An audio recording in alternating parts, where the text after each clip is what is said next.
জুতা পরার ব্যাপারে নবী করিম সাল্লাল্লাহু আলাইহি সাল্লামের বেশ কয়েকটা টুকরো টুকরো নসিহা পাই বা উপদেশ পাই আমরা।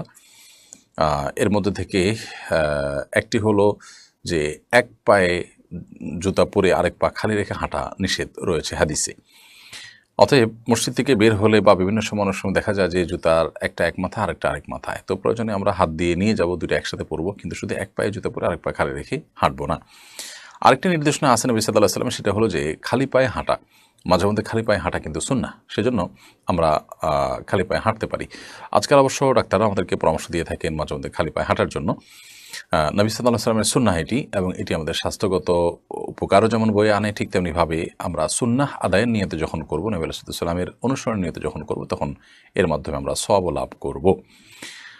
অতএব আমরা চেষ্টা করব ইনশাআল্লাহ বিইذনিল্লাহ এই সুন্নাহটাকেও জিন্দা করার। কিন্তু এর বাইরে আপনি যেটি লিখেছেন যে দাঁড়িয়ে জুতা পরার পরে নিষেধাজ্ঞা আছে, আমার জানা নেই যে এরকম কোনো হাদিস আছে দাঁড়িয়ে জুতা পরা নিষেধ।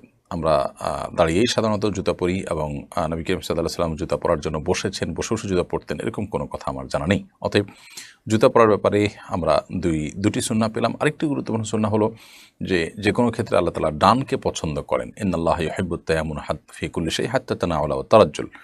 সব বিষয় আল্লাহ সুবহানাহু ওয়া তাআলা ডানকে পছন্দ করেন, সেজন্য একজন ইমানদার জুতা পরার ক্ষেত্রেও ডান পা আগে পরবে, বাম পাও পরে পরিধান করবে। এটি জুতা পরার সুন্নাহ আমরা বলতে পারি। এরপর